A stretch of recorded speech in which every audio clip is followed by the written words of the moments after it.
When he died, I died with him. That led to drug use. At the age of 15, I went to juvie for the first time. I was using drugs. I was an addict. Age of 17, I hit my first prison facility. I was walking in the footsteps of a father that I've never known.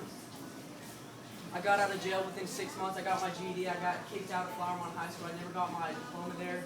I got my GED in the prison facility. I watched my brother go down the same route I did. I watched my sister go down the same route I did. I buried people. I went to funerals from people that were living the same lifestyle as I lived. I got out, fell on my face, went right back to my addiction, started selling drugs. And 3 days up on drugs, after catching 2 more felonies, I was facing 2 to 20 years. God called me in such a radical way. I had a gun pulled on me. And at that, when I was looking at that gun, I had received Christ in my life. But it was like at that moment, none of those prayers mattered. I knew that I was going to go to a destination, and that was one of 2 places. That was heaven or hell.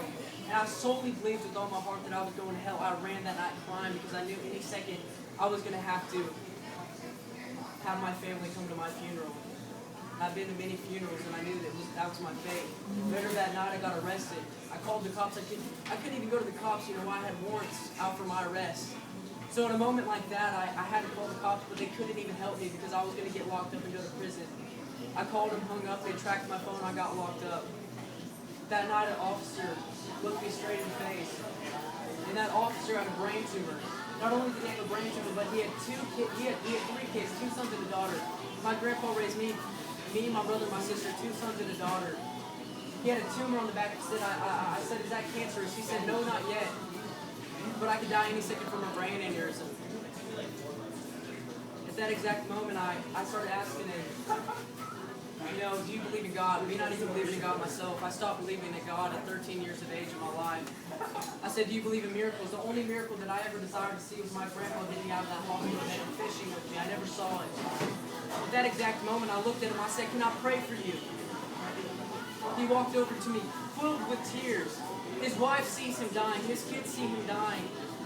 And at that moment, in such a desperate moment in his life, where everything's fading away, he looks at me and he says, well, can I pray for you?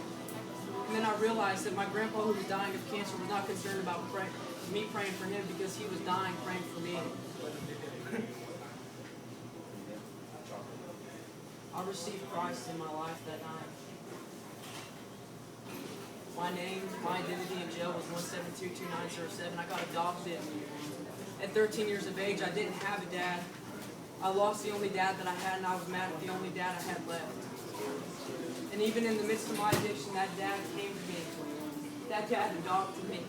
That dad took everything that I've ever done wrong.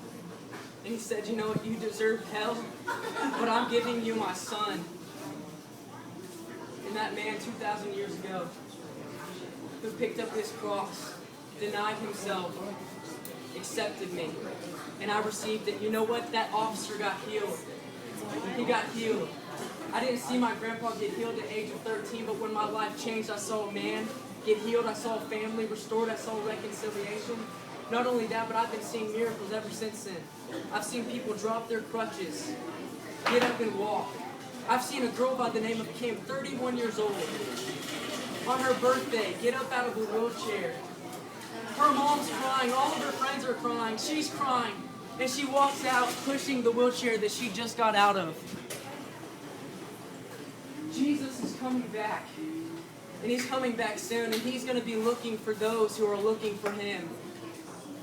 And I promise you, if you don't know if you were to die today, if you were face to face with a gun like I was, and you don't know where you would go, you can know right now.